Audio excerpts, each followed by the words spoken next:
Good morning सांग माने चलतु आज देखा मो बारी रे केते सबु शीत दिनर पनीपरिया रेडी होची आगामी दिन रे हार्वेस्टिंग दवाई। तो फास्ट कैटेगरी अच्छी टमाटो टमाटो परे परे अच्छी बंधाकोबी बंधाकोबी परे परे टिके टमाटर फूल देखि नियंतु तारी परे परे आपण माने देखंतु शीत दिनर मो किचन रो क्वीन हैला धनिया पत्र।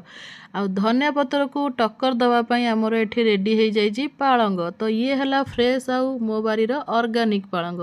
पालंग तो आपण माने समस्ते खाउथिबे किंतु सब सार विषय तैयारी होची। जदि आपण माने फ्रेश आउ ऑर्गेनिक खाइबा चाहउछंती ताले प्लीज मो बारी को पळे आसंतु।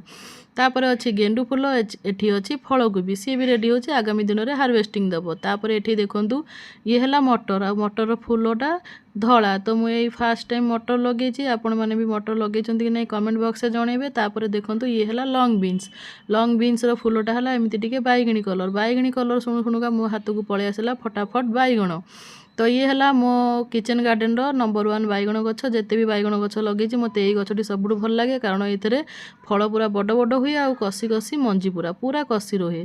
तापर अच्छी कंचा लंका तापर अच्छी मूला। आपण माने देखु देखु वीडियो टी को लाइक शेयर सब्सक्राइब कर दियंतु। आ जदि आपण मानकु भल लागि थिबो कमेंट बॉक्स